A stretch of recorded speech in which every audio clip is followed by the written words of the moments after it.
Dhairyasheel Bhosale sir हे नुसते व्यावसायिक नाहीत, ते शिक्षण क्षेत्रात काम करतात. मॅन्युफॅक्चर असोसिएशनचे डिरेक्टर आहेत आणि अनेक संस्थांबरोबर असोसिएटेड आहेत. कॉलेजमधच्या ॲल्युमिनी असोसिएशनबरोबर असोसिएटेड आहेत. त्यांचं गेले 20-25 वर्ष खूप काम आहे. 2005 मध्ये जे माझे एक जिंदालमधले एक बॉस होते. आय टोल्ड हिम की sir I am not made for job, मला सुरू करायचं त्यासाठी तर मी हे सोडून आलेलो आहे. म्हणलं गो हेड.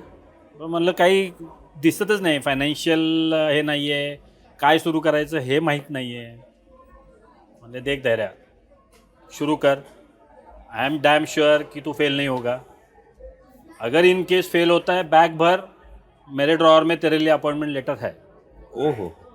माझ्या सगळ्याच मित्रांनी तो सपोर्ट केला. support म्हणजे केला. लोक कामगारांच्या पगाराची डेट आणि मला मी ज्यांचं काम केलंय त्यांच्याकडून मिळणाऱ्या चेकची डेट त्याच्यात तफावत असायची. मग त्यांचा पगार करण्यासाठी हे लोक मला पैसे द्यायचे आणि मग माझा चेक आला की मग त्यांचे पैसे मी त्यांना रिटर्न द्यायचो. प्रत्येक गोष्टीचं ट्रान्झिशन असतं. There is always reluctance to or resistance to change.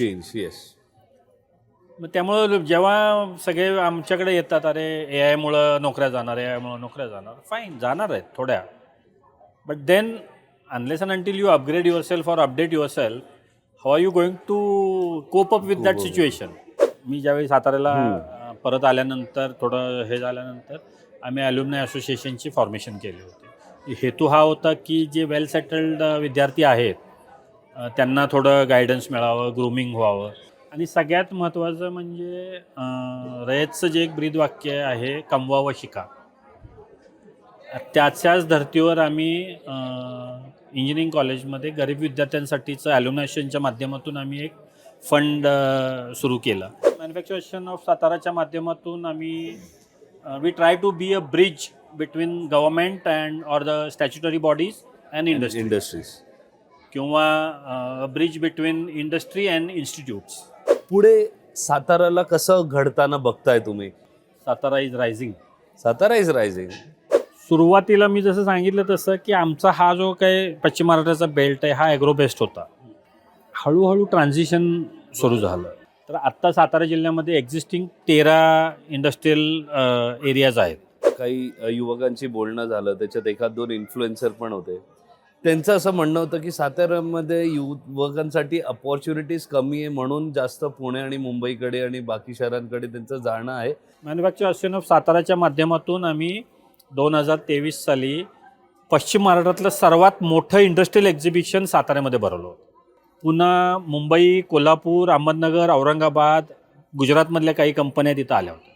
हे जे बोलणारी लोक आहेत ह्यांचा जो पर्स्पेक्टिव्ह आहे तो किंवा MIDCकडे बघण्याचा जो दृष्टिकोन आहे तो बदलला गेला पाहिजे, ह्याच्यासाठी आम्ही ते एक्झिबिशन घेतलं होतं. मॅन्युफॅक्चर असोसिएशन ऑफ साताराचे संचालक सगळे उद्योजक आहेत. आम्ही व्हॉलंटरीली काम करतो. प्रत्येकाने आपापला व्यवसाय केला पाहिजे, वाढवला पाहिजे आणि त्यासोबत ह्या सगळ्या गोष्टी केल्या पाहिजेत. एक सोशल एंटरप्रेन्योरशिप जे म्हणतो आपण, सोशल एंटरप्रेन्योरशिप किंवा सोशल लिडरशिप, ह्याच्यासाठी आमचा हा प्रयत्न सुरू आहे. खूपच चांगलं आहे आणि खूप एंटरप्राइझिंग. आणि जे तुम्ही रायझिंग बोललात ते दिसायला लागलं की खरंच पुढच्या काही वर्षात सातारा खूप बदलणार आहे. खूप नुसतं बदलणार नाही, खूप सुंदर होणार आहे, खूप मोठं होणार आहे. नक्कीच. टचवूड.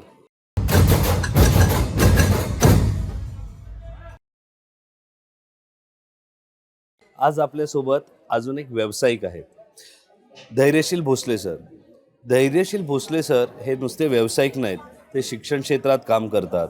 मॅन्युफॅक्चर असोसिएशनचे डिरेक्टर आहेत आणि अनेक संस्थांबरोबर असोसिएटेड आहेत. कॉलेजमधच्या ॲल्युमिनी असोसिएशनबरोबर असोसिएटेड आहेत. त्यांचं गेले 20-25 वर्ष खूप काम आहे. तर आज आपण पटकन त्यांच्याशी संवाद साधूया आणि जास्त इंट्रोडक्शनमध्ये वेळ नको घालूया. तर सर नमस्कार आणि मराठी मूडमध्ये तुमचं स्वागत आहे. सर्वात प्रथम कसा आहे तुमचा मूड? मूड अतिशय छान आहे.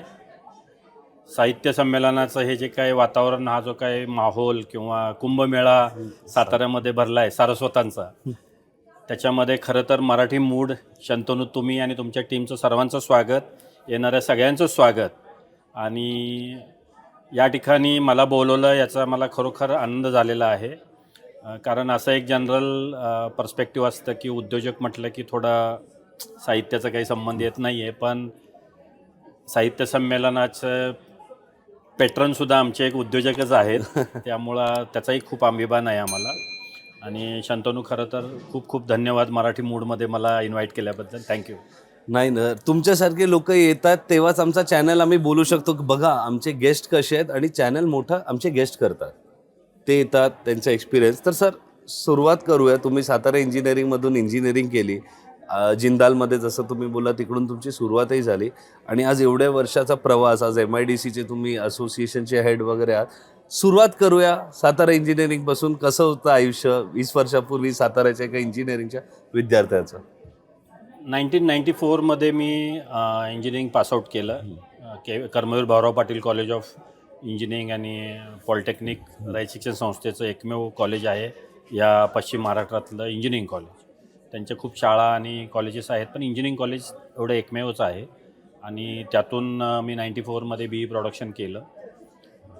त्यावेळेचं वातावरण खरंच वेगळं होतं. सुरुवातीचे पहिले 2 वर्ष आम्ही एका कॉमर्स कॉलेजच्या बिल्डिंगमध्ये रेंटवर होतं, तिथं केलं. मग आम्ही सेकंड इयर थर्ड इयरमध्ये स्वतःच्या कॉलेजच्या बिल्डिंगमध्ये शिफ्ट झालो. ती खूपच फॅन्टॅस्टिक आणि एन्जॉईंग जर्नी होती. पूर्ण देशभरातले विद्यार्थी तिथे येत होते, त्यामुळं वेगवेगळ्या कल्चरशी आमचं इंटरॅक्शन झालं. मग त्यातून थोडंसं पर्सनॅलिटी ग्रूम होण्यासाठी आम्हाला खरोखर त्याचा खूपच फायदा झाला. म्हणजे फक्त आम्ही इंजिनिअरिंगच केलं नाही, तर आम्ही कल्चरल डिग्री पण आम्ही घेतल्या. म्हणजे प्रत्येक प्रांतातले विद्यार्थी तिथं होते. ओके. सो वी कुड खूप मित्र झाले. त्याचा खरोखर आजही त्याचा फायदा होतो. एक प्रश्न म्हणजे तेव्हा आय एम शुअर अपॉर्च्युनिटीज तेवढ्या असतील नसतील माहिती नाही, पण इंजिनिअरिंगमध्ये जाणं हे ॲक्सिडेंटली आलात की नाही ठरवलेलं की मला इंजिनियरच व्हायचं आहे? तो डिसिजन कसा झाला? इनफॅक्ट आमच्या घरातला किंवा आमच्या पूर्ण फॅमिलीमधला मी पहिला इंजिनियर. पण स्कूलमध्ये असल्यापासून ठरवलेलं होतं की आपल्याला इंजिनिअरिंग करायचं आहे आणि आपल्याला कंपनीच सुरू करायची आहे. इंजिनिअरिंगला आल्यानंतर म्हणजे वडील वकील, आई पण पोस्ट ग्रॅज्युएट होती त्या काळात असून, जुन्या ह्याच्यात असून सुद्धा. पण इंजिनिअरिंगला आल्यानंतर मग एक कंपनी व्हिजिट केली होती, हायड्रॉलिक्समध्ये काम करायची. खूप मोठी कंपनी होती ती. मग थोडं हे झालं की अरे आपल्याला हायड्रॉलिक्समध्ये काम केलं पाहिजे. मग त्याचवेळी माझ्या कंपनीचं नाव ठरवलं मी शिकत असतानाच, हायड्रोमेक इंडस्ट्रीज म्हणून. केलं काहीच नाही हायड्रॉलिक्समध्ये, पण अजूनही त्याच कंपनीच्या नावाने मी ऑपरेट करतो. सो म्हणजे ठरवूनच केलेलं आहे. सगळ्यांना वाटत होतं की माझे वडील चांगले प्रसिद्ध वकील होते, सरकारी वकील म्हणून बरेच वर्ष त्यांनी काम केलेलं होतं. चांगला त्यांचा अभ्यास होता, चांगला व्यासंग होतं त्यांचं चांगलं. त्यामुळे सगळ्यांना वाटायचं की हा पण चांगला मोठा वकील होईल. पण घराणीशाही नाही म्हणतायत, पण वारसा पुढे चालवेल. पण माझी बहीण वकील झाली आणि आमच्या वडिलांनी कुणावर जबरदस्ती नाही केली. माझी एक मोठी बहीण प्रोफेसर आहे, डॉक्टरेट केलं आहे तिनं, PhD. दुसरी बहीण वकील आहे, तिनं LLM केलं. मी इंजिनिअरिंग केलं. माझी धाकटी बहीण डॉक्टर आहे. सो आम्ही 4ही भावंड वेगवेगळ्या क्षेत्रात शिक्षित आणि आमच्या वडिलांनी ज्यांना जे पाहिजे त्या फील्ड सिलेक्ट करण्याची मुभा दिली. म्हणजे त्या काळाच्या हिशोबाने खूप प्रोग्रेसिव्ह थिंकिंग. हो, नक्कीच. कारण माझे वडील तसं काही दिवस 1 वर्ष 2 वर्ष लंडनला गेले होते. महाराष्ट्र सरकारच्या मार्फत कृषी त्यांचे एक काही प्रोग्राम होता, तर कृषी याच्यासाठीचं काही तज्ज्ञ म्हणून किंवा हे म्हणून त्यावेळी ते गेले होते. तिथली शेती कशी होते त्याचा अभ्यास करण्यासाठी. So he had a good vision. मग जॉब पहिला? जॉब कसं होतं त्यावेळी एक मानसिकता होती की पासआउट झाल्यानंतर जॉब केलाच पाहिजे, अनुभव घेतला पाहिजे वगैरे वगैरे. आता आजकालची पिढी मी बघितली, पासआउट झाले की they start on their on and most of them succeed. So that's a good this thing. But त्यावेळी अनुभव घ्यायचा, हे करायचं असं एक असल्यामुळं. आणि लकीली मी थर्ड इयर झाल्यानंतर आमच्या इंजिनिअरिंगमध्ये वोकेशनल ट्रेनिंग असतं थर्ड इयर आणि फोर्थ इयरच्या मधल्या वेकेशनमध्ये. तर मी वाशिंदला जिंदाल स्ट्रिप्समध्ये JSLमध्ये 2 months ट्रेनिंग केलं. ओके. सो मला ते सेक्टर थोडं आवडलं, चॅलेंजिंग वाटलं. कारण तो असं एक फील्ड होतं की त्यामध्ये सगळं इंजिनिअरिंग वापरलं जात होतं. हम्म. म्हणजे डिझाईन असू दे, मार्केटिंग असू दे, क्वालिटी असू दे, हायड्रॉलिक्स असू दे, न्यूमॅटिक्स असू दे, सगळंच होतं तिथं. त्यामुळं मग ते आवड होती. मग पासआउट होता मी त्यांचा नवीन एक प्लांट येणार होता जिंदाल ह्याच्यामध्ये JVSL म्हणून JVS. कर्नाटकमध्ये बेल्लारीला. अजून तो असा ह्याच्यातच होता, प्रोजेक्ट स्टेजमध्येच होता. मग मी ते अप्लाय केलं होतं आणि माझं ट्रेनिंग तिथं झालेलं असल्यामुळं कदाचित मला त्याचा फायदा झाला. त्यांनी मला सिलेक्ट केलं. अदरवाईज ते फक्त REC आणि याच्या कॉलेजमधलेच विद्यार्थी कॅम्पसमधून घ्यायचे. मी लकीली डायरेक्ट माझं रिक्रुटमेंट झालं इंटरव्ह्यू होऊन. So they were all like की हा कोण आहे असं, म्हणजे बॅकडोर एंट्री आहे काय असं त्यांना वाटत होतं. पण मला कोणीच गॉडफादर नव्हतं. So that was also good this thing. ते पण 2-3 वर्ष एन्जॉय केले जिंदालचे. आणि मग तिकडून हा जो हायड्रोमेक तुम्ही जे सुरू केलं, म्हणजे ते करता करता कधी असं वाटलं की आता आपलं हे सुरू केलं पाहिजे? हां, Jindal I joined as a GET, graduate engineer training. 2 वर्षाचं हे होतं आमच्या ह्याच्यानुसार. आणि गेलो त्यावेळी I was the 9th employee. Bangalore ऑफिसला होते बरेच लोक, पण साईटवर छान असे बॅचलर क्वार्टर्स होते. तिथंही देशभरातून आलेले सगळे मित्र जमले, भेटलो आणि एन्जॉय केलं तिथं. म्हणजे एंटरटेनमेंटचं साधन म्हणजे काम. कारण जवळचं सगळ्यात जे काही खाण्याचं स्टॉलसुद्धा होता तो रेल्वे स्टेशनवर होता. तो साधारण 1.25 किलोमीटरवर होता. बापरे. म्हणजे तिथं केळीचा गाडा, इडलीचा गाडा. 94मध्ये तुम्ही बघा, मोबाईल तर नव्हतेच. टेलिफोन घरी करायचं असेल तर रेल्वे स्टेशनच्या बाहेर एक STD बूथ होतं, तिथं लाईन लावलेले असायचे. ते पण रात्री 9-10 नंतरच कॉल करायचं, का तर त्याचे चार्जेस STD. हे थोडं मला सांगायचं आहे आपल्या नवीन जनरेशनला की तो एक असा काळ होता जेव्हा कुठल्या वेळेला फोन करायचा ह्याला पण महत्त्व होतं, कारण ते 1-1 रुपया वाचवावा लागायचा. Yes sir. प्लीज. आत्ता एका रात्रीचं जे जेवणाचं डिनरचं बिल होतं तेवढा आमचा महिन्याचा पगार होता. So but things change and in a good way rather. Yes. पण मग 2 वर्ष तिथं खूप प्रोजेक्टमध्ये काम केलं, चांगलं काम केलं. 1 वर्ष झाल्यानंतर ॲप्रेझल झालं. त्यांनी माझं 2 वर्षाचं ट्रेनिंग पिरियड कट करून मला रेग्युलर इंजिनियर म्हणून प्रमोशन दिलं. काही चांगल्या अपॉर्च्युनिटीज मिळाल्या. मोठ्या मल्टीनॅशनलसोबत काम करायचं संधी मिळाली तिथं प्रोजेक्ट स्टेजमध्ये असताना. पण एक बॅक ऑफ द माइंड कुठंतरी होतं की आपल्याला स्वतःचं सुरू करायचं आहे. मग ते सोडायचा निर्णय घेतलेलाच होता. सो 2-2.5 वर्ष कंप्लीट झाली. प्रोजेक्ट कमिशन झाला तो. आणि मग प्रोडक्शनची फेज सुरू झाल्यावर मग मी रिझाईन केलं. I came back. मग इथं जो काही आपण हे म्हणतो, मला सुरू करायचा जो काही फेज होता त्याच्या आधी मग थोडे दिवस पुण्यामध्ये माझ्या दाजींची कंपनी आहे, तिथं मी I joined as a engineer. Majorly तिथं मार्केटिंग आणि हे केलं.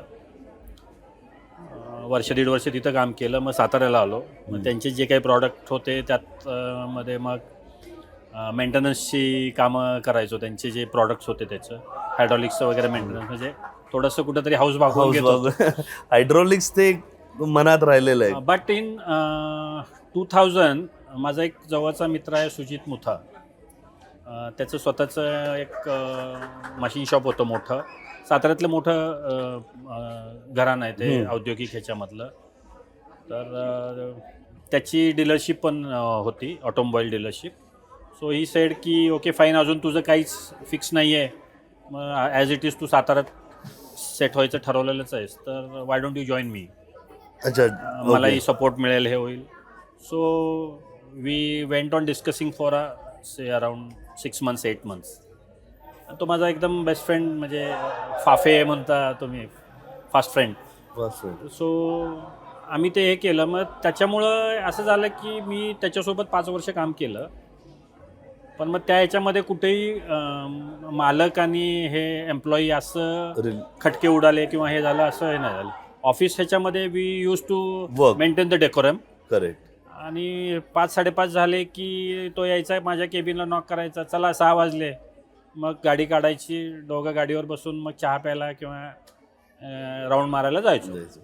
आणि अजूनही आमची मैत्री तेवढीच घट्ट आहे. 2005 मध्ये जे माझे एक जिंदालमधले एक बॉस होते, आय टोल्ड हिम की sir I am not made for job, मला सुरू करायचं त्यासाठी तर मी हे सोडून आलेलो आहे.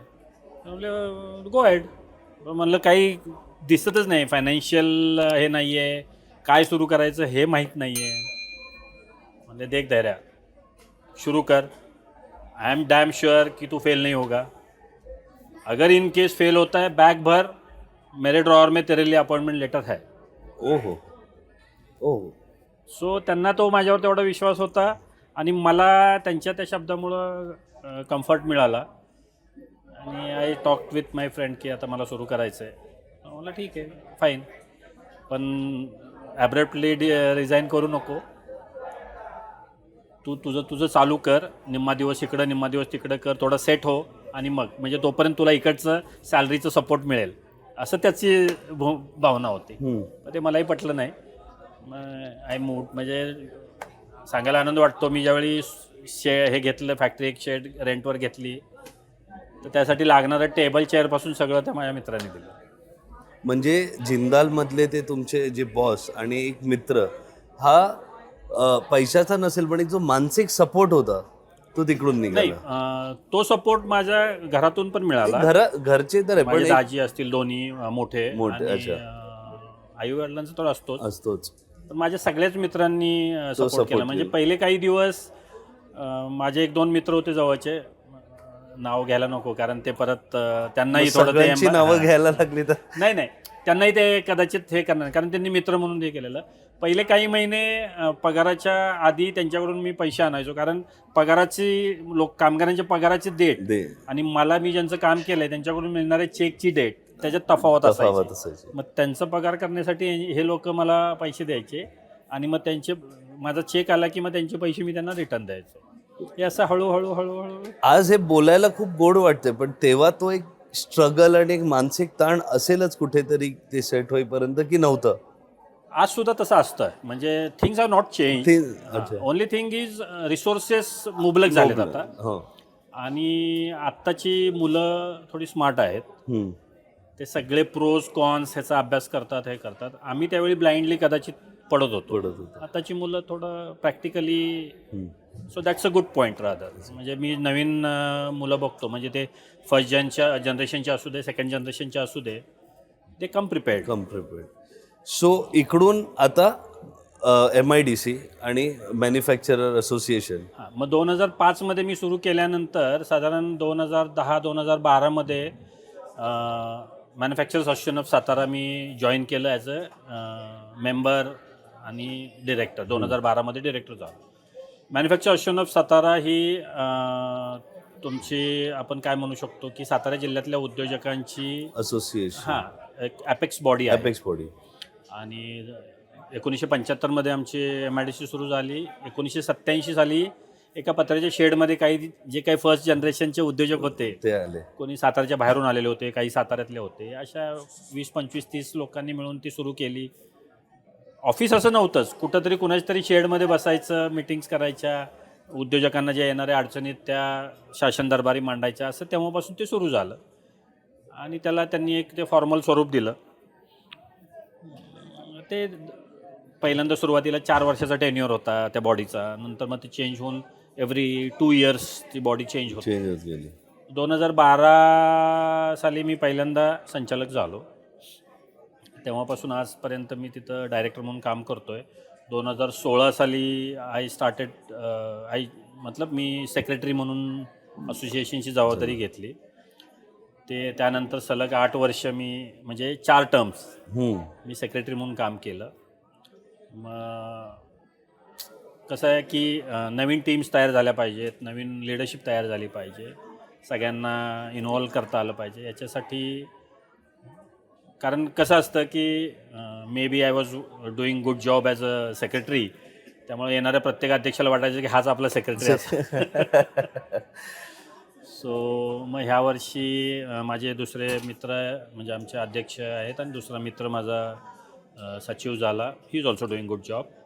आणि मग हे झालं की ओके फाईन, आता नवीन नवीन लोकांना संधी दिली पाहिजे. आपण बाजूला थांबून त्यांना ऑपॉर्च्युनिटी देऊया. हां सपोर्ट केला पाहिजे. जिथं लागेल तिथं काय आपण, जिथं कमी तिथं आम्ही त्या टाईपमध्ये आपण काम करायचं.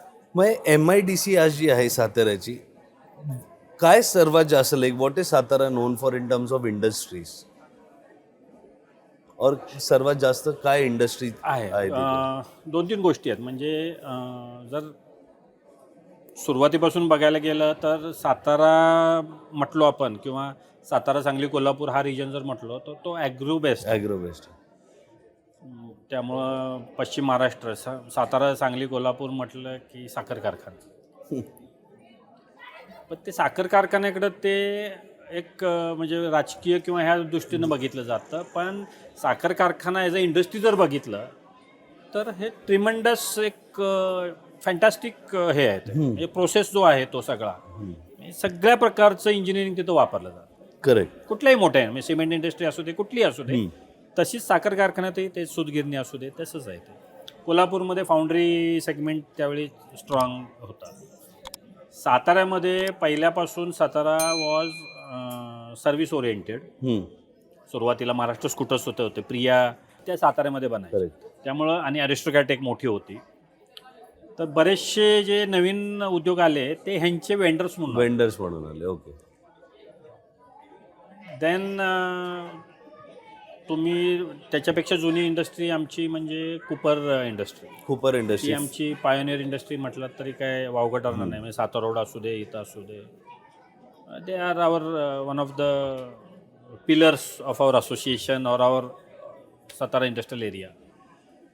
सांगायला आनंद वाटतो की ह्या साहित्य संमेलनाचे पॅटर्न पण तेच आहे. पण येस आणि I think one of the what we say wonderful philanthropist and he is a very big visionary. त्यांच्याबद्दल ॲब्सोल्युटली जेवढं आम्ही ऐकलंय आणि काही अजून व्यवसायिकांकडून माहिती मिळाली. Is doing too good. आणि म्हणजे उद्योजक म्हणून ते चांगले आहेतच. शेतीबद्दल त्यांना प्रचंड पॅशन आणि आवड आहे. स्वतःला ते अजूनही शेतकरीच म्हणून घेतात. म्हणजे अगदी रिसेंटली, ही इज नाव 81-82 मला रिसेंटली म्हणाले की अरे मला जरा चांगली कुठं तुझ्या गावाच्या साईडला शेती चांगली असते, मला तिथं शेती करायची. Okay fine. म्हणजे ह्या एजमध्ये सुद्धा त्यांचा उत्साह बघितला तर खूप म्हणजे आपणही चार्ज होतो.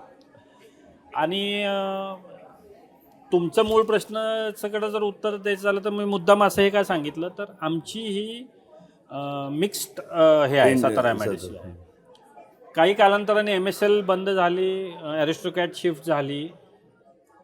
So you can say that came as a blessing in disguise. Okay. कारण नॉर्मली काय होतं, पुण्यातली इंडस्ट्री तुम्ही बघितली, टाटा आणि बजाज आणि फिरोदिया, म्हणजे ह्याचं बजाज टेम्पो, बजाज ऑटो आणि टेल्को, या 3 इंडस्ट्रीच्या अवतीभोवती फिरत मेजॉरिटी त्यावेळी फिरत होती. आता ठीक, आता IT आणि आता तर खूप काही झालं. आमच्या वेळी MSL ह्या बंद झाल्यामुळे नवीन एंटरप्रेन्योर्स तयार झाले. Okay. They went on for their own products. हो. आणि सांगायला अभिमान वाटतो की 50% आमची MIDC सर्व्हिस ओरिएंटेड आहे. 50% they are on their own products. म्हणजे quality wise, capacity wise they lack nowhere. Export oriented units आहेत. सो 50% तुम्ही म्हणू शकता की आमचे स्वतःचे प्रॉडक्ट्स आहेत. मग ते ऑटो कॉम्पोनंट्स असतील, इंजिनिअरिंगमध्ये आहे. म्हणजे 50% जर जो काही टोटल शेअर आहे आमचा, मार्केट शेअर किंवा इंडस्ट्री शेअर, त्यातले 50% ऑटो कॉम्पोनंट आणि इंजिनिअरिंग सेक्टर आहे. काही ॲग्रो प्रोसेसिंगमध्ये आहे, काही फार्मा आहे आणि मशीन मॅन्युफॅक्चरिंग आहे. ओके.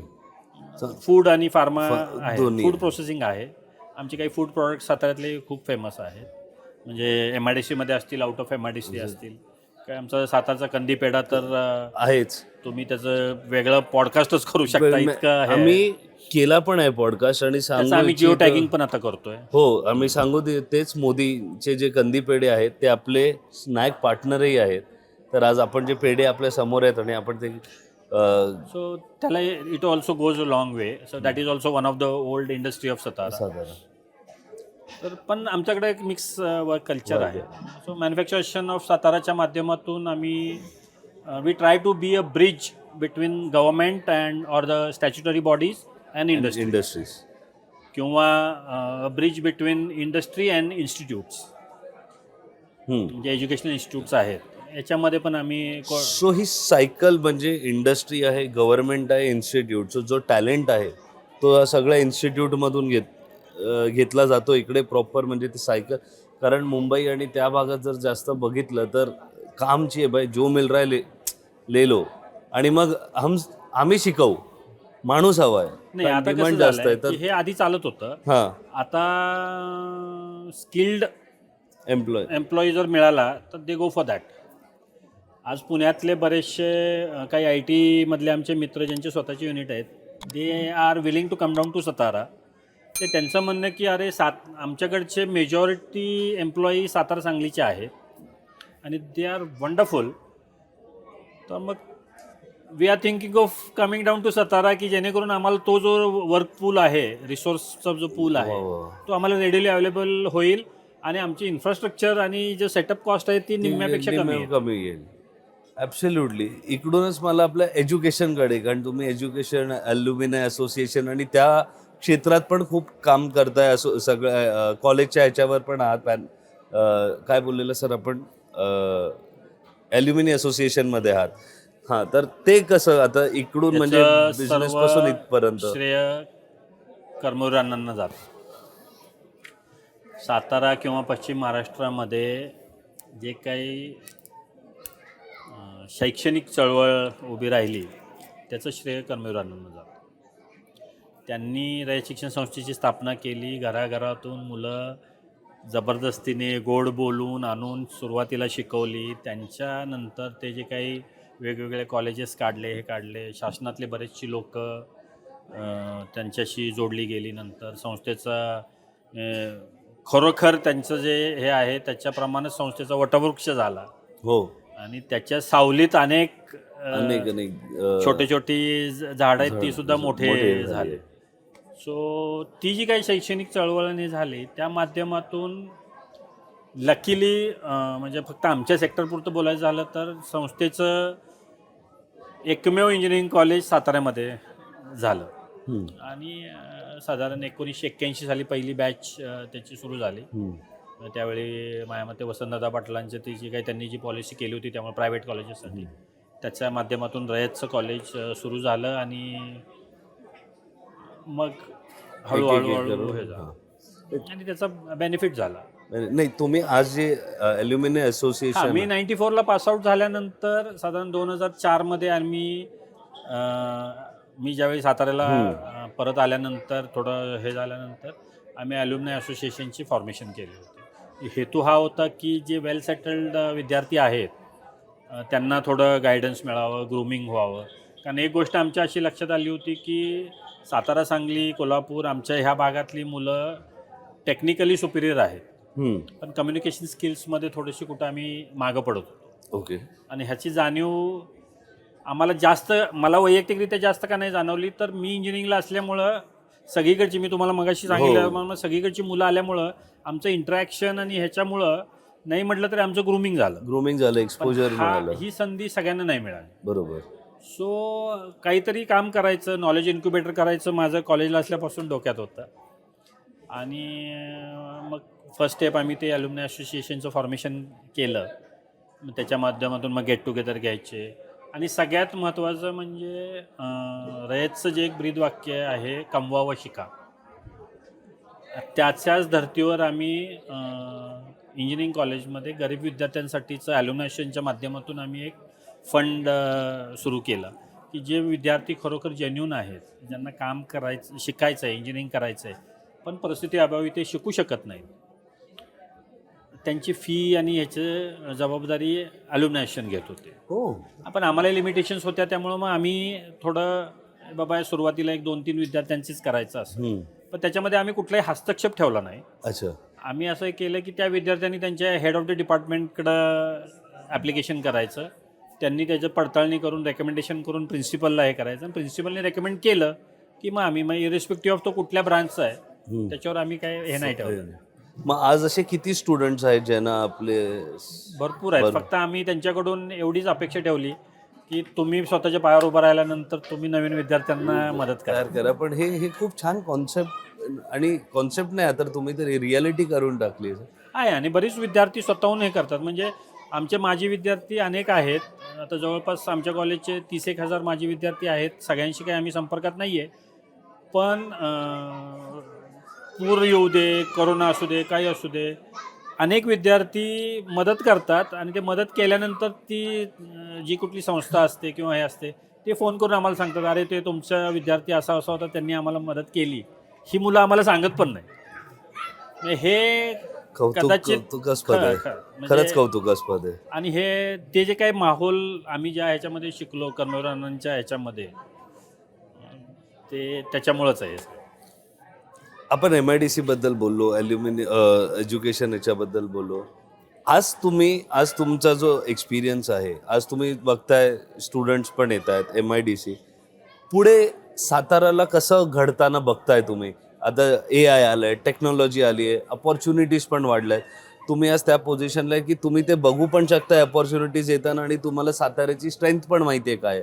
मग तुम्ही कुठे बघता साताराला ॲज अ व्यावसायिक, ॲज अ विजनरी? कुठे घेऊन सातारा जाऊ शकतो का कुठे जाण्याच्या मार्गावर आहे सध्या? एका वाक्यात सांगू? सांगा ना. Satara is rising. Satara is rising. पण थोडा आम्ही ज्यावेळी सुरू केलं 94 मध्ये, म्हणजे माझ्या आधी, आता त्यांची मुलंही चांगल्या पद्धतीने सांभाळतात. आत्ताच्या परिस्थितीमध्ये आणि तेव्हाच्या परिस्थितीमध्ये फरक आहे. मग तेव्हा बोलवून प्लॉट दिले जात होते. आज जागेअभावी नवीन उद्योजकांना प्लॉट मिळत नाही. नवीन MIDC होऊ घातलेले आहेत. म्हणजे साताऱ्यातली इंडस्ट्रीयल सिनारिओ जर तुम्हाला सांगायचं झाला तर आत्ता सातारा जिल्ह्यामध्ये एक्झिस्टिंग 13 इंडस्ट्रीयल एरियाज आहेत. साताऱ्यामध्ये 2 आहेत, एक MIDC आणि एक ॲडिशनल MIDC. कराडला एक आहे, पाटणला एक छोटी आहे, वाईला एक आहे, फलटणला एक आहे, मसवडला होऊ घातलेली आहे, पण शिरवळ आहे, खंडाळा आहे. ह्या 13 चांगल्या पद्धतीनं सुरू आहेत आणि अजून नवीन काही होऊ घातलेले आहे. सुरुवातीला मी जसं सांगितलं तसं की आमचा हा जो काही पश्चिम महाराष्ट्राचा बेल्ट आहे हा ॲग्रो बेस्ड होता. त्यामुळं जी कुठली इंडस्ट्री असेल, जो कुठला व्यवसाय असेल, हा ॲग्रिकल्चरशी रिलेटेड संलग्न असायचा. म्हणजे साखर कारखान्याला सप्लाय करायचे किंवा ऊसाची गुराळं आहेत किंवा अजून काय जे काय असेल. हळूहळू ट्रान्झिशन सुरू झालं आणि अजूनही ते ट्रान्झिशन सुरू आहे आणि MSMEसाठी म्हणून ते चांगल्या पद्धतीनं उपयुक्तता आहे. त्यामुळं ती जी काय ट्रान्झिशन फेज गेल्या आम्ही 15-20 वर्षामध्ये हे करतो त्याचे फ्रूट्स आता आम्हाला दिसायला लागले. आणि गेल्या 10-15 वर्षामध्ये चांगल्या पद्धतीनं आम्ही फोकस इंडस्ट्रीवर करतोय. कुठलंही सेक्टर असू द्या, म्हणजे ऑटो सेक्टर असू द्या, इंजिनिअरिंग सेक्टर असू द्या, ॲग्रो असू द्या, फार्मा असू द्या, या सगळ्या प्रकारचा प्रेझेन्स आमच्या इथं आहे, सातारा जिल्ह्यामध्ये आहे.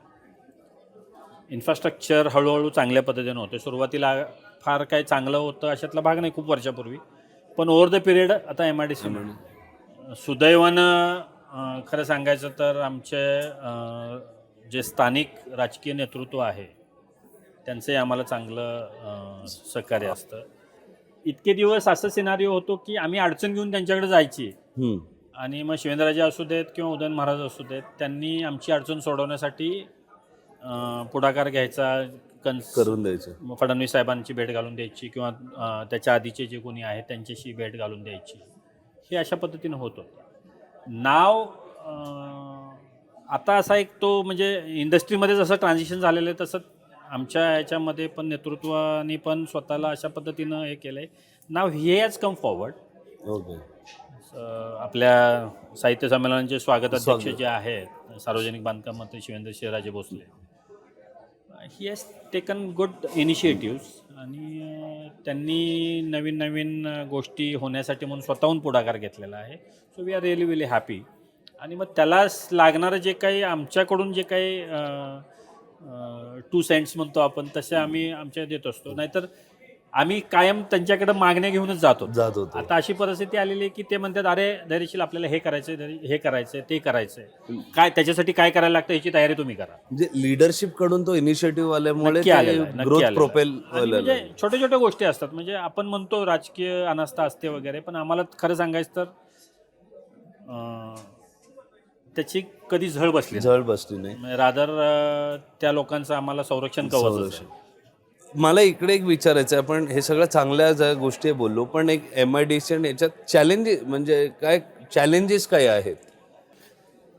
आम्हाला इन्फ्रास्ट्रक्चर MIDCच्या मार्फतच मिळतं. काही ठिकाणी थोड्याशा सुधारणा करण्याची काय म्हणतो त्याला आवश्यकता आहे, त्या होत राहतात. आणि it is always a continuous process. म्हणजे अगदीच एकदम 5 स्टार MIDC कुठंच होत नसते एका दिवसात. म्हणजे सगळं सेट केलं आणि कंपनी प्लग अँड प्ले नाही, ते पण कदाचित हळूहळू आत्ताच्या ज्या पॉलिसीनुसार होतील.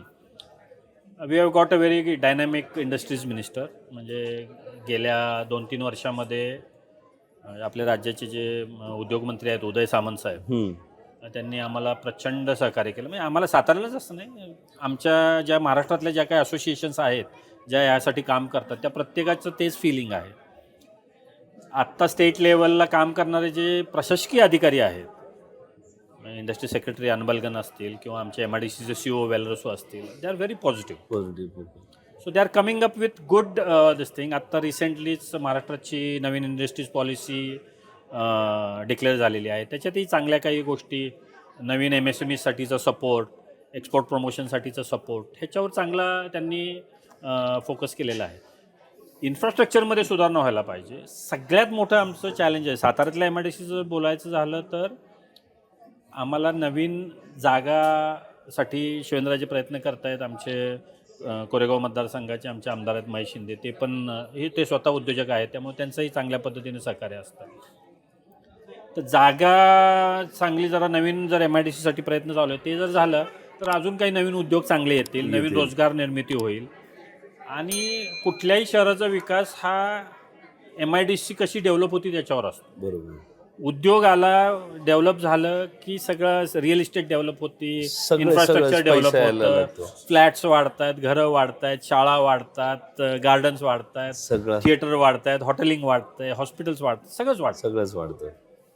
सो इंडस्ट्री वाढणं फार महत्त्वाचं आहे. पण त्याच्यासाठीच हे चॅलेंज आहे. दुसरं एक महत्त्वाचं चॅलेंज आहे की विजेचे दर, तो आमच्यासाठी एक मोठा फॅक्टर आहे, जो आमचं बरंचसं प्रॉफिट सोडून आमचं वर्किंग कॅपिटलसुद्धा ते खातं आहे. त्याचे आम्ही प्रेझेंटेशन वेळोवेळी करत असतो. कदाचित शासन आता बहुतेक त्याच्यावर काहीतरी चांगला निर्णय घेणार आहे, कारण त्यांच्याही लक्षात ते आलेलं आहे की हा एक मेजर इश्यू आहे आणि याच्यावर आपल्याला, म्हणजे मध्यंतरी आम्ही प्रेझेंटेशन केलं होतं फडणवीस साहेबांकडं, पण वेगळ्या इश्यूने केलं तसं आम्हीही केलेलं होतं आणि त्यांनी त्याच्यावर सकारात्मक हे दिलेलं आहे. त्यांचंही म्हणजे आत्तापर्यंतचा माझा अनुभव, आता मी गेल्या 10 वर्षात बऱ्याच वेळा त्यांना भेटलो, तर ही इज ऑलवेज पॉझिटिव्ह. म्हणजे शिवेंद्रराजेंच्या माध्यमातून, उदयन महाराजांच्या माध्यमातून आम्ही त्यांच्यावर बऱ्याच वेळा, म्हणजे असं असतं की आमचं एखादी अडचण असली, आम्ही शिवेंद्रराजेंकडे गेलो की हां काय असं ठीक आहे, ते त्या संबंधित अधिकारी किंवा याला फोन लावतात, वेळ घेतात, आम्हाला सांगतात त्यावेळी तिथं या तुम्ही, किंवा आम्हाला घेऊन जातात. प्रश्न बऱ्याच वेळा सुटतात, काही सुटले नाहीत तरी ते सुटण्याच्या मार्गावर लागतात. हा आमचा चांगला एक अनुभव आहे सध्या. रिसर्च करताना शार्क टँक बद्दल आम्ही वाचलेलं थोडं तुमच्याबद्दल आणि शार्क टँक बद्दल, तर काही आहे का शार्क टँकचं काही असोसिएशन का? आपण गेला होता शार्क टँकवर? नाही, मी नव्हतो गेलेलो शार्क टँकला, पण शार्क टँकला मी जावं असं तुम्हाला वाटणं माझ्यासाठी खूप चांगलं. नाही, कारण आम्ही टीम रिसर्च करताना आम्हाला असं कळलं, तर आम्ही बोललो नाही, we had plan to start that type of activity in Satara. हा बरोबर. मग काय कुठपर्यंत आली ती ऍक्टिव्हिटी? कारण म्हणजे कारण तुमच्याकडे सगळं इन्फ्रास्ट्रक्चर आहे, सेटअप आहे, स्टुडंट आहे, MIDC आहे, सगळं आहे. मग एक सातारा लेवलवर असं काहीतरी जर सुरू झालं. नाही, we are trying for that. म्हणजे अगदी शार्क टँक सारखं नाही, पण एक प्लॅटफॉर्मच्या माध्यमातून किंवा काही सिनियर उद्योजक आहेत त्यांनी आम्हाला असं सांगितलेलं आहे की काही नवीन जे स्टार्टअप असतील, काही होतकरू विद्यार्थी असतील, अशी लोक जर काही आली तर त्यांना आपण नक्की सपोर्ट करू शकतो कुठल्याही माध्यमातून. म्हणजे इक्विटी देतील किंवा फंडिंग Funding देतील देतील. किंवा whatever, Whatever. रिसोर्सेस देतील, पाठबळ म्हणजे कुणीतरी आपल्या पाठीशी आहोत हा आत्मविश्वास सुद्धा काम करायला आपल्याला खूप पाठबळ देतो. पाठबळ देतो. अशा पद्धतीचं आमचे बरेचसे सिनियर काही उद्योजक आहेत त्यांची मानसिकता आहे, पण ॲज यू नो की सगळंच करणं पॉसिबल नाही आहे. सो आता हळूहळू आम्ही ते थोडं बेस वाढवतोय आणि ते करायचा प्रयत्न करतोय आम्ही. तर आपण विजन साताराबद्दल आणि त्याच्या हा प्रवासाबद्दल बोलत होतो.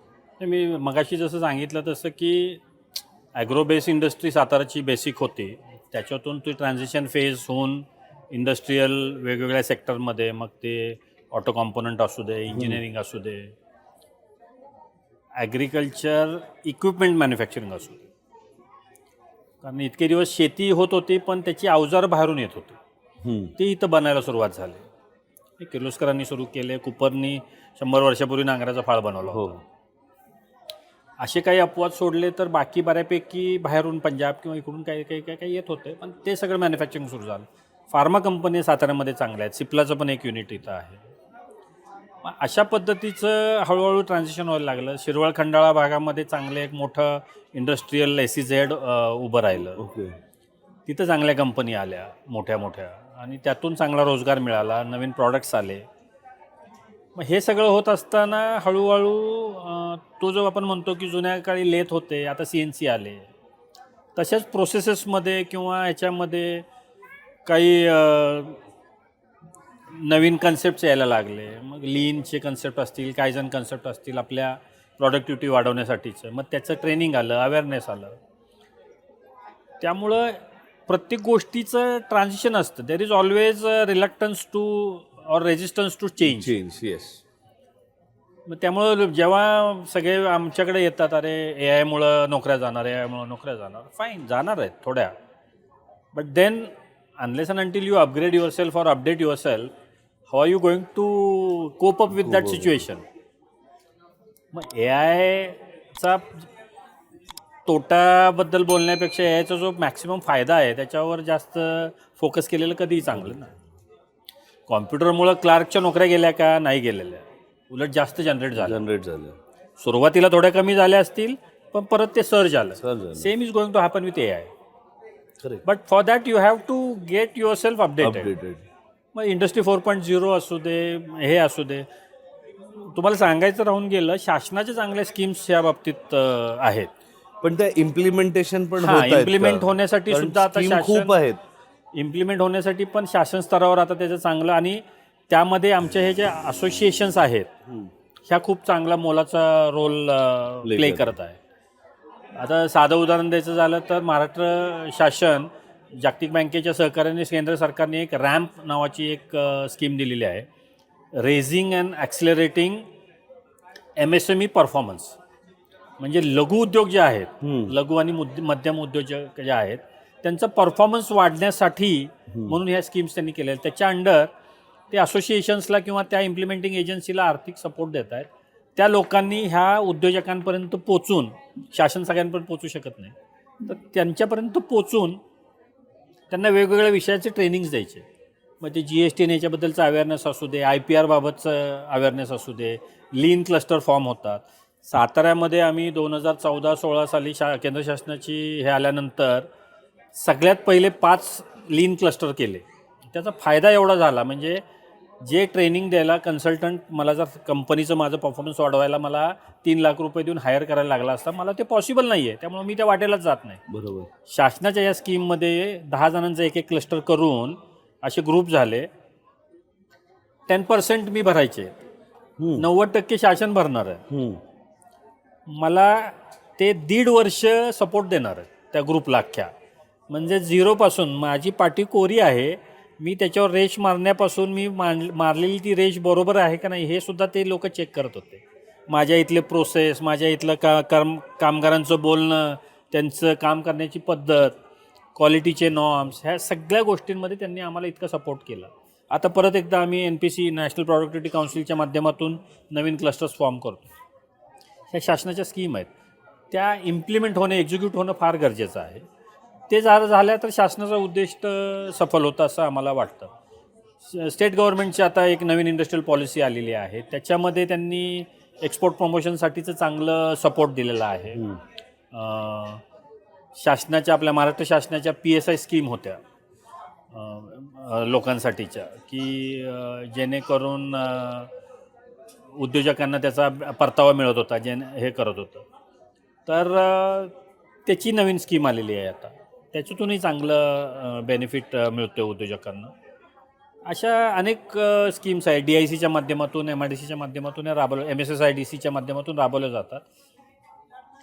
थोडं आता शासनाचा फोकस ह्या सगळ्या उद्योजकांपर्यंत ह्या स्कीम्स पोहोचल्या पाहिजेत, जास्तीत जास्त उद्योजकांनी याचा फायदा घेतला पाहिजे, हे झालं पाहिजे. त्यासोबत म्हणजे ह्यातून वर्किंग म्हणजे ईज ऑफ बिझनेस जे आहे ते जर वाढलं तर आपोआप आम्हालाही उद्योजकांना त्याचा सस्टेन व्हायला आणि ग्रो व्हायला त्याचा बेनिफिट मिळेल.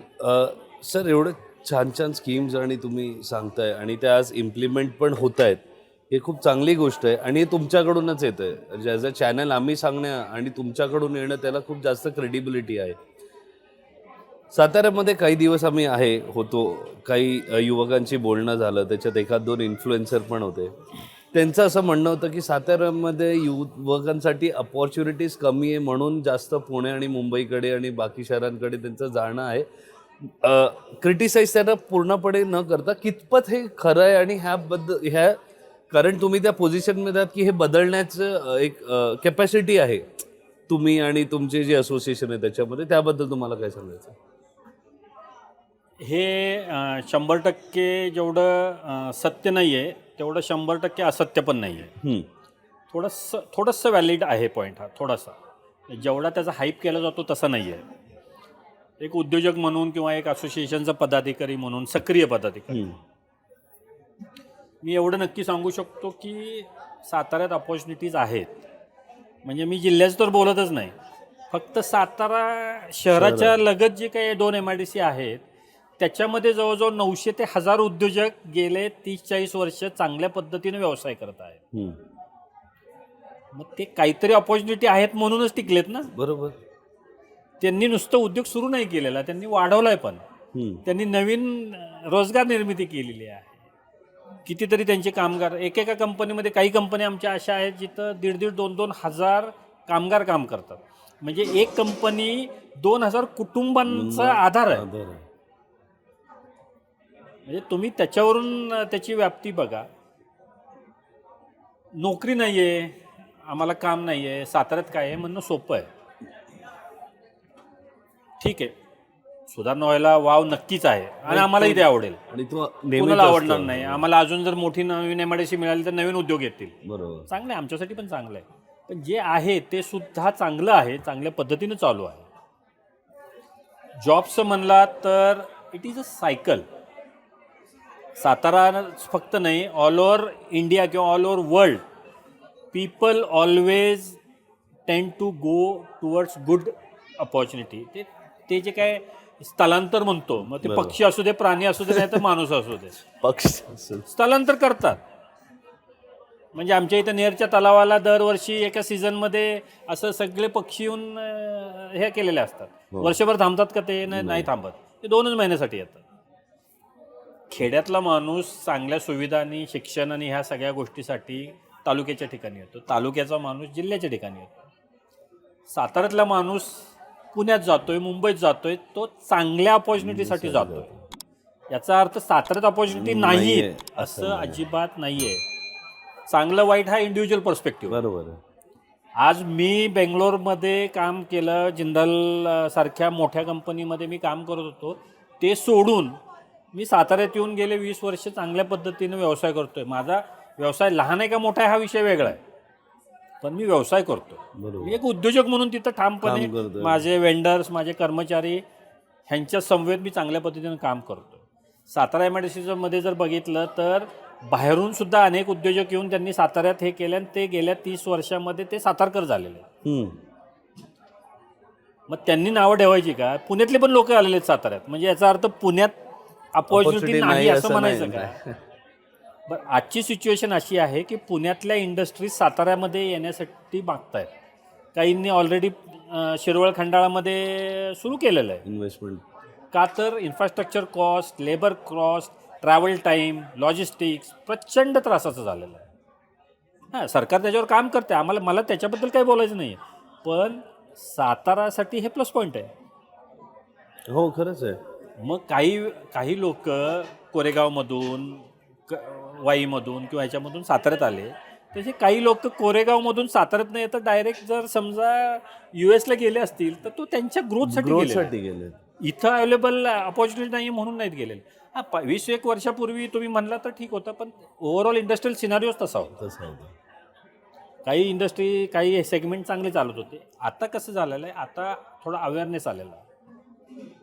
स्किलचे जे स्किल सेट्स म्हणतो आपण, त्याचे स्किल डेव्हलपमेंटचे काही प्रोग्राम्स व्हायला लागले, तर आम्हालाही मनुष्यबळ चांगलं. उलट माझं असं ठाम मत आहे की वी नीड मॅनपॉवर. आमचं सगळ्यात मोठं चॅलेंज असं आहे की आमच्याकडे काम करायला माणसं नाही आहे. सातारा आणि आसपासच्या जेवढ्या विभागामध्ये एक युवक आहेत, साताऱ्यामध्ये खूप ऑपॉर्च्युनिटीज आहेत. आम्हाला स्किल्ड वर्कर्स पाहिजेत, अनस्किल्ड वर्कर पाहिजेत. आमच्या इथं एक म्हणजे इंडस्ट्रीमध्येच ओव्हरऑल साताराच नाही, सगळीकडे Industry. ट्रेंड असतो की अनस्किल्ड जरी असेल तरी त्याला कालांतराने स्किल हे करून, शासनाचं सुद्धा ते स्किल डेव्हलपमेंटचं जे धोरण आहे ते एक्झिस्टिंग वर्करसाठीच आहे. करेक्ट. म्हणजे जसं नवीन लोकांसाठी आहे तसं एक्झिस्टिंग वर्करलाही तुम्ही स्किल सेट्स इम्पार्ट करून तुम्ही त्यांना स्किल मॅनपॉवर म्हणजे एक हेल्पर एक 10 रुपये मिळवत असेल तर त्यांना स्किल सेट घेतला तर त्याला 20 रुपये मिळणार आहेत. बरोबर. पण ते स्किल सेट घ्यायचं का, जबाबदारी त्याची आहे हो. आहे. बरोबर बरोबर. पण मग ह्याच्यासाठी आता शासन स्किल डेव्हलपमेंट सेंटर्स नवीन नवीन जिल्ह्याच्या ठिकाणी व्हायला पाहिजे. ITIमध्ये चांगले ट्रान्झिशन्स यायला लागलेले आहेत. नवीन काही स्कीम्स आल्या पाहिजेत ज्या म्हणजे जे वर्कर्स आहेत, जे एम्प्लॉई आहेत त्यांना मोटिवेट करते. मी ॲज अ मालक दरवेळी मला शासनाने काहीतरी आर्थिक सपोर्ट करावा माझ्या कर्मचाऱ्यांना ट्रेन करण्यासाठी ह्याच्यात नसतो.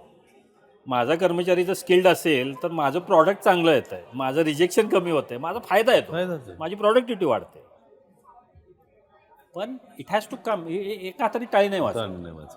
आणि हे फार सोपं आहे. म्हणजे साताऱ्यासाठी बोलायचं झालं तर हायवेच्या पलीकडे आमची MIDC आहे. त्यांनी कधीही MIDCत न आलेले लोकच असं विधान करू शकतात. त्यांनी यावं, बघावं, किती अपॉर्च्युनिटी बघाव्यात. आमच्याकडं सगळीकडं कामगार पाहिजेचे बोर्ड असतात. आणि माझं सगळ्यांना आव्हान आहे की तुम्ही तुम्हाला जे योग्य वाटेल ती नोकरी शोधा, तुम्ही ती जबाबदारी घ्या. काही दिवसानंतर तुम्हाला वाटलं की नाही ह्या ठिकाणी मला शक्य नाही आहे, मी दुसरीकडे जाऊ शकतो, it is open to you ना. मोकळं राहू नका. Empty mind is a devil's workshop. True. खरंच.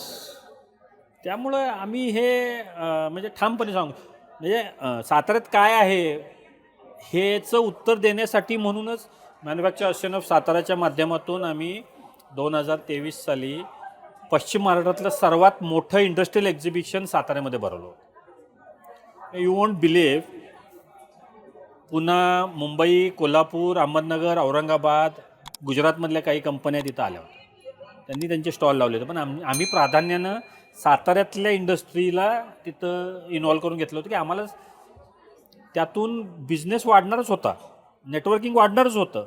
आमचा प्रायमरी एजेंडा किंवा प्रायमरी ऑब्जेक्टिव्ह सातारा इंडस्ट्रीबद्दलचं स्थानिक लोकांचं किंवा तुम्ही जसं म्हटला इन्फ्लुएन्सर असतील किंवा जे वेग नाही म्हणू शकत पण त्यांची ती तळमळ असते. बरोबर.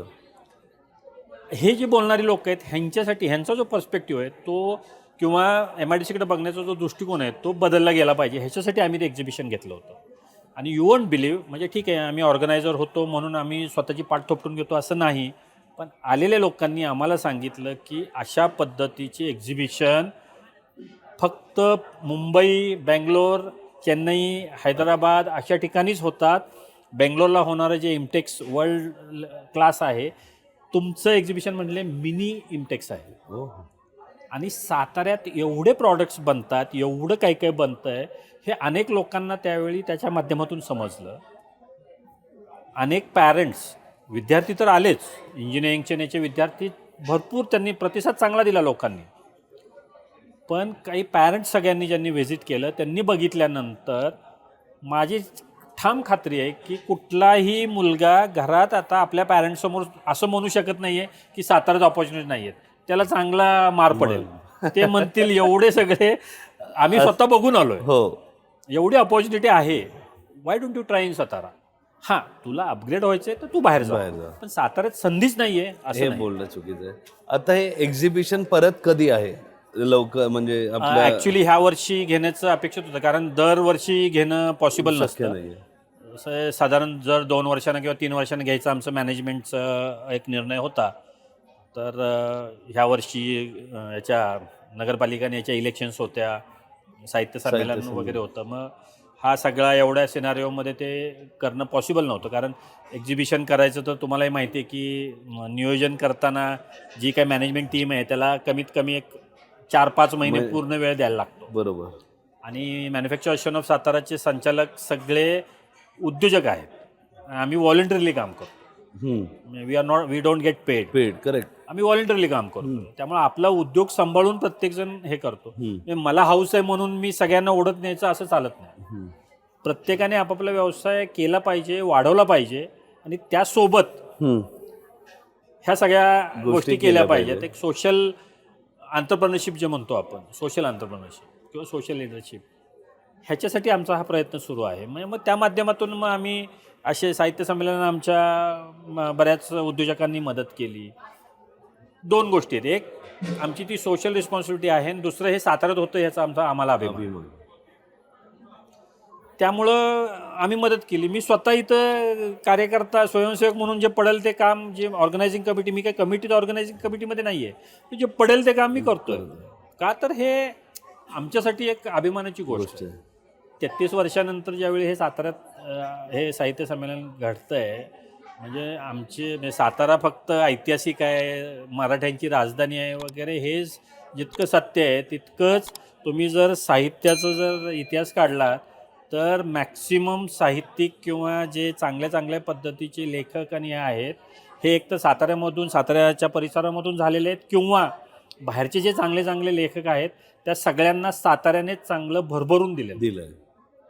त्यामुळं आमची ती एक CSR म्हणत नाही, पण आमची एक ती सोशल रिस्पॉन्सिबिलिटी आहे ते हे करायची. आणि त्याच्यामुळं आम्ही ज्यावेळी एक्झिबिशन्स हे ते करतोय, आता आमचं नेक्स्ट एक्झिबिशन जे असणार आहे, मी ते कदाचित ह्या वर्षी होईल, पुढच्या वर्षी होईल, ते आता आमची टीम ठरवेल. नाव we are looking for business promotion. आमचा पहिला हेतू होता आमच्याबद्दलचं पर्स्पेक्टिव्ह चेंज करणं, इमेज बिल्डिंग. त्याच्यामध्ये मला असं वाटतं की आम्ही बऱ्याच चांगल्या पद्धतीने यशस्वी झालो, कारण आज MIDC बद्दल बोलण्याचा लोकांचा दृष्टिकोन बदललेला आहे. पहिल्यांदा 100 लोक जर निगेटिव्ह बोलत होते, तर आता मला वाटतं एक 10-20 लोकच बोलत असतील. खूप 90% फरक पडतो. म्हणजे कदाचित त्यांच्यापर्यंत ते प्रपोर्शन हे होईल. आणि ठीक आहे, म्हणजे काही वेळेला त्या ज्या काही टीका होतात किंवा हे होतात त्यातून आम्हालाही थोडं करेक्टिव्ह ॲक्शन घ्यायला हे होतं.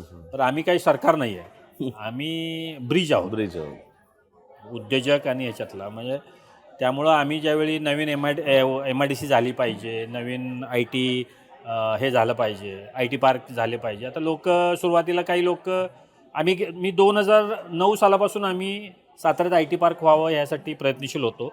नॅस्कॉमचे व्हाईस प्रेसिडेंटला त्यावेळी आम्ही साताऱ्यात आणलं होतं. त्यावेळी शिवेंद्रराजेंसोबत त्यांची पहिली मीटिंग झाली होती.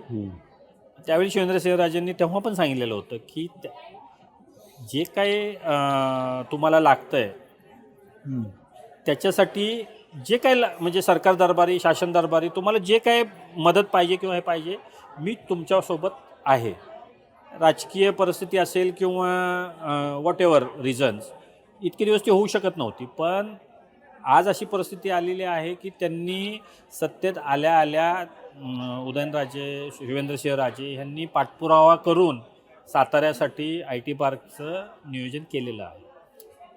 आता कसं असतं, लोकांच्या अपेक्षा असतात. म्हणजे सुरुवातीला काहीच नव्हतं, तर सातारा MIDCमध्ये आम्हाला IT कंपन्यांसाठी काही प्लॉट रिझर्व ठेवा अशी मागणी होती. आता IT पार्क येणार आहे तर मग इन्फोसिस आली पाहिजे, विप्रो आली पाहिजे, अपेक्षा वाढत चालल्या आहेत. नाही, गैर काहीच नाही, आणि ती चांगलीच गोष्ट आहे सर.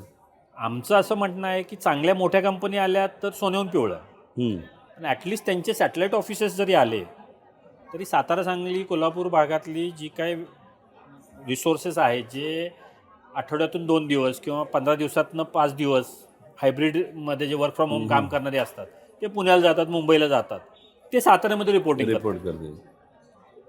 आणि तशी साताऱ्याची मग आपण आणि IT आणि IT पार्क आली इकडं, नवीन निगडी आणि तिकडं एक नवीन MIDC करायचं नियोजन आहे, चालू आहे. म्हणजे ते विचार चालू आहे त्याच्यावर.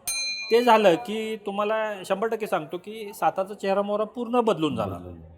आणि त्या सिनारिओमध्ये नवीन आमचे जे नगराध्यक्ष आहेत ते निवडून आलेले आहेत, शिवेंद्रराजे आहेत, उदयनराजे आहेत, ह्या सगळ्यांनी एक आम्हाला आश्वस्त केलेलं आहे की त्याच्यासाठी लागणारं जे इन्फ्रास्ट्रक्चर आहे ते त्या पद्धतीनं डेव्हलप केलं जाईल. आम्हाला दुसरं काय पाहिजे आहे. बस कारण आम्ही जरी उद्योग शहराच्या बाहेर करत असलो तरी आमचे कुटुंब सगळे शहरात राहतात. शहरात राहतात. सर त्याच्यात म्हणजे मगाशी बोलता बोलता सांगायचं राहून गेलं की बिझनेस प्रमोशन हा जो काही आमचा हेतू आहे, तर त्या दृष्टीनं पावलं टाकण्यासाठी म्हणून मॅन्युफॅक्चर असोसिएशन ऑफ साताराने म्हणजे इथं शासन दरबारीच फक्त प्रयत्न नाही केले, तर आम्ही इंटरनॅशनल कोलॅबोरेशन्स पण केले. मध्यंतरी आम्ही इंडो स्पॅनिश चेंबर ऑफ कॉमर्ससोबत MOU केला. ओके. स्पेनमधल्या कंपनीज आणि सातारा MIDC मधल्या आहे. आता they didn't opt for Pune or Aurangabad or this thing, they chose Satara because त्यांना आमच्या प्रोडक्शन कॅपॅसिटी आणि याच्याबद्दल कॉन्फिडन्स आला. त्याच्यासाठी त्यांनी 2-3 वेळा ट्रिप पण केलेल्या होत्या. मग technology transfer, import substitute products, export प्रमोशनसाठीचं हे, किंवा त्यांचे काही प्रॉडक्ट्स इथं बनवायचे आणि 100% एक्सपोर्ट करायचे, ते टेक्निकल नो ते देणार. साताऱ्यामधले जे एज्युकेशनल इन्स्टिट्यूट्स आहेत त्याच्यासोबत ते टायअप करणार. म्हणजे ह्या पद्धतीचं म्हणजे टेक्नॉलॉजी ट्रान्सफर म्हणा, इनिशिएटिव्ह सगळे आपण हे त्या MOU मध्ये आम्ही ते क्रिस्टल क्लिअर ब्लॅक अँड व्हाईटमध्ये लिहून घेतलेले आहेत. आणि ह्याच पद्धतीचे आमचं हंगेरी, पोलंड ह्या चेंबर ऑफ कॉमर्ससोबत बोलणं सुरू आहे. युरोपियन युनियनसोबत सुद्धा बोलणं सुरू आहे. एकदा युरोपियन युनियनसोबत आमचा MOU झाला की त्या युरोपियन युनियनच्या अंडर येणारे जे काही सगळे देश आहेत त्यांच्याशी आमचं ट्रेड आणि हे वाढण्यासाठी त्याचा आम्हाला खूप चांगला बेनिफिट होणार आहे. खूपच चांगलं आहे आणि खूप एंटरप्राइझिंग, आणि जे तुम्ही रायझिंग बोललात ते दिसायला लागलं की खरंच पुढच्या काही वर्षात सातारा खूप बदलणार आहे. खूप नुसतं बदलणार नाही, खूप सुंदर होणार आहे, खूप मोठं होणार आहे. नक्कीच. आणि म्हणजे गप्पा तर सर आपल्या खूपच आहेत आणि खूप काही शिकण्यासारखं आहे, बोलण्यासारखं आहे. पण संमेलन आहे, वेळेचं थोडं बंधन आहे, थोडं आज आवरायचं आहे. कारण आपण ह्याच्यासाठी इच्छा आहे की परत एक काही टप्प्यानंतर आज आपण जे बोललो आहे त्याला पुढे घेऊन जाऊ आणि आपण बोलू शकतो. आणि पुढच्या वेळेला जर जमल्यास तर आपण MIDCमध्ये का अशाच जागेवर आपण कंटिन्यू करू, म्हणजे आपल्याला प्रत्यक्ष ते दाखवता पण येईल. मी तुम्हाला त्याचं निमंत्रणच देणार होतो की आमचं जेव्हा नेक्स्ट एक्झिबिशन असेल तेव्हा या, किंवा तुम्हाला जेव्हा शक्य त्यावेळी या. माझ्यापेक्षाही चांगल्या ज्येष्ठ आणि एंटरप्रेनर्सची तुमची भेट घालून देतो. You will be like wow. नाही आणि अशा आहेत आहे आणि they are our what they motivate us, they keep us going. नाही आणि त्यांना आपण नक्की भेटू. आणि धैर्यशील भोसले सरांसारखेच अनेक मराठी बिझनेस आणि एंटरप्रेन्योर महाराष्ट्रात आणि जगभरात आहेत आणि त्या सगळ्यांच्या स्टोरीज आम्ही तुमच्यासाठी मराठी मूड चॅनलवर घेऊन येत राहणार आहोत. तर मराठी मूडला सबस्क्राईब करा. या एपिसोडचा निरोप घेऊया, याला अल्पविराम लावूया, कारण आपण थांबणार नाही आहोत. आपण हे पुढे कंटिन्यू करणार आहोत एक्सपोमध्ये का जेव्हाही काही मराठी मूड MIDCला येईल. या एपिसोडमध्ये एवढंच. जय हिंद, जय महाराष्ट्र. धन्यवाद. नक्की भेटूयात.